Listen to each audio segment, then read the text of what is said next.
Today subject Hindi Cherrapunji से आया हूँ। आपको यहाँ तक हो चुका है, हम आगे बढ़ जाते हैं। यहाँ तक हो चुका है, इधर आगे अल्वा। नेक्स्ट कुछ आगे बढ़कर संगमा ने जीप रुकवा दी। संगमा कौन है? प्रदीप पंत लेखक जी के साथ रहने वाला एक आदमी है संगमा। हम सभी नीचे उतर गए। सामने दिखाई पड़ रहा है नोह शंगतियांग प्रपात। नोह शांगतियांग प्रपात मानसमाई, इसका पूरा नाम है मानसमाई प्रपात है। ये प्रपात के नाम है, ये लोकप्रिय है। लोकप्रिय मीन्स फेमस है, वह हो चुका है मानसमाई का। ऊंचे पहाड़ से सैकड़ों फुट नीचे पानी लगातार बेरोक काट को गिर रहा है। वहाँ पर एक गिर है, गिरी मीन्स बेरो काटोक। ओके, इस गिरी का नाम है वो। वह देखिए सामने रहा बांग्लादेश है। वहाँ बेरोटोक इस गिरी के सामने है बांग्लादेश। वहाँ संगमा के साथियों में से एक कहता है कि अभी जब जीप से उतरे थे हल्की धूप थी। हल्की मीन्स थोड़ा धूप था वहाँ, ಅಲ್ಲಿ ಬಿಸಿಲು ಕಮ್ಮಿ ಇತ್ತು ಆ ಟೈಮಲ್ಲಿ ಅವರು ಜೀಪಿಂದ ಹಿಡಿದಿದ್ದಾರೆ। भारी बादल गिरे और हल्की वर्ष होने लगी। 1 सेकेंडಲ್ಲಿ मಳೆ स्टार्ट आಯಿತು। मैं संगमा के आगे अपना पुराना सवाल दोहराता हूँ। नेक्स्ट संगमा पूछ रहा है कि पुराना सवाल दोहराता हूँ। नेक्स्ट सवाल के लिए वो कह रहा है कि क्या साल भर यहाँ वर्ष होती रहती है? संगमा को लेकर पूछ रहा है कि क्या साल भर ही ವರ್ಷ होता है, ವರ್ಷ ಇಡೀ ಮಳೆ ಆಗುತ್ತಾ ಅಂತ ಸಂಗಮಗೆ ಲೇಖक ಕೇಳ್ತಾ ಇದ್ದಾರೆ। संगमा हंसते हुए कहते हैं, पंत साहब ये चिरापुंजी है। संगमा कहता है ये चिरापुंजी है, कभी भी बारिश आने वाला ये जगह है। ಯಾವಾಗಲೂ ಮಳೆ ಬೀಳೋ ಸ್ಥಳ ಅಲ್ವಾ चिरापुंजी। हाँ, ख्याल आया ये चिरापुंजी है। यही प्रदीप पंत को याद आता है कि यही चिरापुंजी है क्या। इसी तरह पंत किसको कहता है? संगमा को कहता है। समुद्र की सतह से कोई तरह 100 मीटर ऊपर जो विश्व में सबसे अधिक वर्ष वाले स्थान के लिए प्रसिद्ध है। ये संगमा पूछ रहा है। संगमा को पंत ने कह रहा है कि चिरापुंजी की समुद्र की सतह के नीचे कितना मीटर? 100 मीटर ऊपर जो विश्व सबसे अधिक वर्ष वाले स्थान है, यही है चिरापुंजी। हम लोग कभी कल चल करते प्रपात तो निहार रहे हैं। इधर कभी भी प्रपात को देखकर हम हंस रहे कि इसको देखकर हम कभी भी रमणीय होता है, इसको देखते ही आश्चर्य होता है। कभी पानी से गिरे बांग्लादेश के भूभाग को, जो कभी भी बांग्लादेश भी पानी के गिरे हुआ एक राज्य होता है। ओके, वर्ष फिर बंद हो गई है, धूप पर फिर खिल गई है। नहीं, कभी भी बंद रहता है कि ವರ್ಷ कभी भी रहता है। ವರ್ಷ मीन्स बारिश, ಮಳೆ ಯಾವಾಗಲೂ ಇರುತ್ತೆ। ಸ್ವಲ್ಪ ಬಿಸಿಲು ಕೂಡ ಇರುತ್ತೆ ಆ ಟೈಮಲ್ಲಿ।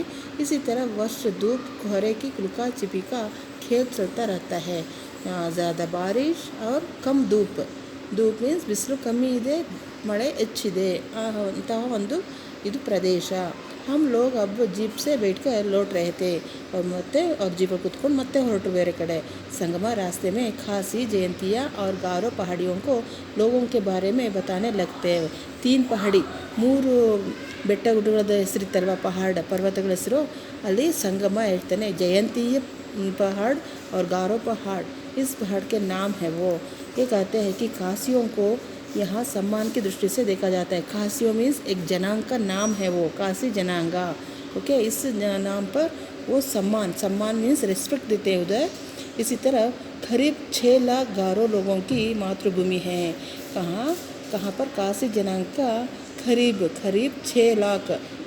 ओके, 6 लाख मीन्स 6 लाख गारो लोग यहाँ पर रहते हैं। काशी जनांग मातृभूमि गारो पर्वतमालाएं हैं, यहाँ पर पर्वतमालाएं ज़्यादा है। इसी तरफ ये माना जाता है कि गारो समूह बोडो जाति का अंग है। गारो एक आदमी का समूह रहता है, वो बोडो जाति है। बोडो मीन्स एक जाति का नाम है, कैस्ट, बोडो जाति। ओके, वहाँ नोंग क्रेम कासियों का प्रमुख नृत्य है। वहाँ का आदमियों का नृत्य रहता है कि नृत्य मीन्स डांस। कौन सा है? नोंग क्रेम एक नाम है कासियों का प्रमुख नृत्य। कौन सा है? नोंग क्रेम कासियों का प्रमुख नृत्य मीन्स डांस है वो।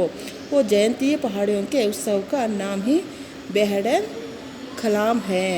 पहाड़ियों का उत्सव भी होता है. उत्सव ಅಂದರೆ ಅಲ್ಲಿ ಜಾತ್ರೆಗಳೆಲ್ಲ ನಡೆಯುತ್ತೆ. ನೋಡಿ ಇಲ್ಲಿ ಡ್ಯಾನ್ಸ್ ಇದೆ, ಈ ಚಿತ್ರದಲ್ಲಿದೆಯಲ್ಲ ಅದೇ ಅದ್ಯಾವುದು ನೋಂಗಕ್ರೇಮ್. ಇದು ನೋಂಗಕ್ರೇಮ್ ಅನ್ನೋದು ಒಂದು ಡ್ಯಾನ್ಸ್. ಯಾರ್ದು ಅದು? ಇದು ಹಾಸ್ಯ ಜನಾಂಗದ್ದು. ಅದ್ರ ಜೊತೆ ಉತ್ಸವನೂ ನಡೆಯುತ್ತೆ. ಅದ್ರ ಹೆಸರು ಬೆಹಡನ್ ಕಲಾಂ ಅನ್ನೋದು ಒಂದು उत्सवದ ಹೆಸರು. आगे चलकर एक स्थान पर जीप रुकती है. ये लेखक और उसके साथ पंत भी उसके साथ ಸಂಗಮ ಅನ್ನೋದು ಪಂತ ಲೇಖಕರು ಅವ್ರ ಸಂಗಮ ಅನ್ನೋದು ಇದನ್ನು ತೋರಿಸೋಂಥದ್ದು. ಅವನು ಎಲ್ಲದನ್ನು ತೋರಿಸ್ತಾ ಇದ್ದಾನೆ ಪ್ಲೇಸ್ಗಳನ್ನ. ಓಕೆ, ಇದೇ ರೀತಿ ಹಮ್ ಉತರ್ತೆ ಬಂಗಾಲ್ ಮೇ ಏ ಗೋಲಾಕಾರ ವಿಶಾಲ್ ಪತ್ತರ್ ಹೇ. ಬಂಗಾಲದಲ್ಲಿ ಇದು ಒಂದು ವಿಶಾಲವಾದಂತಹ ಒಂದು ದೊಡ್ಡದಂಥ ಒಂದು ವಿಶಾಲ ಅಂದರೆ ದೊಡ್ಡದಾದಂತಹ ಒಂದು ಪತ್ತರ್ ಅಂದರೆ ಏನು? ಒಂದು ಬೆಟ್ಟ ಇದೆ. ಸಂಗಮ ಬತಾತೆ ಹೇ ಕಿ ಯೇ ಪ್ರಾಕೃತಿಕ್ ಶಿವಲಿಂಗ ಹೇ. ಅಲ್ಲಿ ಒಂದು ಕಲ್ಲಿನ ಒಂದು ಮೂರ್ತಿ, ಅಲ್ಲಿ ಯಾವುದದು ಪ್ರಾಕೃತಿಕ್ ನೇಚರ್ ಶಿವಲಿಂಗ एक पत्थर है वहाँ. सचमुच ये प्रकृति का आश्चर्य है. ये नेचर गॉड गिफ्ट है. ये शिवलिंग का एक पत्थर, बड़ा वाला पत्थर है, वो गॉड गिफ्ट है नेचर का. और आश्चर्य तो और मानसमाई गांव की गुफाएं भी है. वहाँ पर मानसमाई गांव का नाम है मानसमाई. वहाँ गुफाएं मीन्स केव. ओके, वहाँ ज़्यादा है. हमारी जीप इन गुफाओं के पास रुकती है. ಇವರು ಜೀಪಲ್ಲಿ ಆ ಒಂದು ಗುಹೆಗಳ ಹತ್ರ ನಿಲ್ಲಿಸ್ತಾರೆ. गुफाएं इतनी अंधेरी है कि मशाल या टार्च जलाए बिना उसमें प्रवेश नहीं कर सकते. ಆ ಒಂದು ಗುಹೆಗಳಲ್ಲಿ ಪೂರ ಕತ್ಲಿರುತ್ತೆ, ಅಂಧೇರಿ ಕತ್ಲು. ಓಕೆ, ಅಲ್ಲಿ ಮಶಾಲ್ ಅಂದರೆ ಒಂದು ಕೋಲಲ್ಲಿ ಒಂದು ಇದು ದೀಪ ಇಟ್ಕೊಂಡು ಹೋಗ್ತಾರೆ, ಗೊತ್ತಾ ನಿಮಗೆ? ಅದು ಒಂದು ಎಣ್ಣೆ ಹಾಕ್ಕೊಂಡು ಒಂದು ಕೋಲ್ ಇಟ್ಕೊಂಡು ಹೋಗೋದು, ಅದು ಮಶಾಲ್ ಅಂತ ಹೇಳ್ತಾರೆ. ಇಲ್ಲ ಅಂದರೆ ಟಾರ್ಚ್ ಅಲ್ಲಿಗೆ ಇಟ್ಕೊಂಡು ಇವರು ಅಲ್ಲಿಗೆ ಹೋಗ್ತಾ ಇದ್ದಾರೆ. ಯಾರು? ಲೇಖಕ ಮತ್ತು ಇಲ್ಲಿ ಗೈಡೆನ್ಸ್ ಕೊಡ್ತಾ ಇದ್ದಾರೆ. ಯಾರು ಗೈಡೆನ್ಸ್ ಕೊಡ್ತಿರೋದು?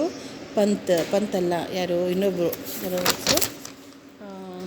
कौन है वो? उसका नाम है संगमा है. उसके साथ वो जा रहे हैं. और हमने मशाल जला ली थी और हम गुफाओं के अंदर आगे बढ़ रहे हैं. और मशाल ಒಂದು ದೀಪ ಇಟ್ಕೊಂಡು ಹೊರಟರು. ಅಗಲ್ ಬಗಲ್ ऊपर नीचे ಪತ್ತರ್ है. ಎಲ್ಲ ಪೂರ್ತಿ ಸುತ್ತುವರೆದಿರುವಂತಹ ಒಂದು ದೊಡ್ಡ ಒಂದು ಬೆಟ್ಟ ಇದೆ, ಕಲ್ಲಿನ ದೊಡ್ಡ ಬೆಟ್ಟ. और सदियों से ही गुफाएं इसी तरह से है. बहुत दूर तक चली गई है. ಅವ್ರು ಹಿಂಗೆ ಹೋಗ್ತಲೇ ಇದ್ದಾರೆ. ಅವರಿಗೆ ಹೋಗ್ತಾ ಇನ್ನು ತುಂಬ ಲಾಂಗ್ ದಾರಿ ತೋರಿಸ್ತಲೇ ಇದೆ. ಹಮ್ ಲೋಗ್ ಕುछ दूर जाकर लौट पड़ते हैं. ಅವರು ಸ್ವಲ್ಪ ದೂರ ಹೋಗ್ಬಿಟ್ಟು ಅಲ್ಲೇ ಸ್ಟಾಪ್ ಆದರು. ಆ ಬೆಟ್ಟದೊಳಗೆ ಹೋಗಿ ಆ ಒಂದು ಗುಹೆ ಹತ್ರ ಹೋಗಿ ಅಲ್ಲೇ ಸ್ಟಾಪ್ ಆದರು. ಜೈಸೆ ಆಶ್ಚರ್ಯ ಸೆ ಲೌಟ್ ರಹೆ ಹೇ. ಅವ್ರು ಮತ್ತೆ ಅಲ್ಲಿಂದ ಮುಂದಕ್ಕೆ ಹೋಗಲಿಲ್ಲ, ತುಂಬ ದೂರ ಆಯಿತು ಅಂತ ಅವರು ಮತ್ತೆ ಅಲ್ಲಿಂದ ವಾಪಸ್ ಬಂದರು. ಈ ಒಂದು ಕಥೆಯ ಸಾರಾಂಶ. ಚಿರಾಪುಂಜಿ ಸೆ ಆಯಾ ಹೂಂ, ಇದೇ ಕಥೆಯ ಸಾರಾಂಶ ಇದೆ. ಅಲ್ಲಿ ಪ್ರದೀಪ್ ಪಂತ್ ಲೇಖಕರು ಹೋಗಿದ್ದು. ಗೈಡೆನ್ಸ್ ಕೊಟ್ಟಿದ್ದು ಗೈಡೆನ್ಸ್ ಕೊಟ್ಟಿದ್ದು ಸಂಗಮ. ಓಕೆನಾ ಚಿಲ್ಡ್ರನ್? ಯಹಿ ಇಸ್ಕಾ ಸಾರಾಂಶ.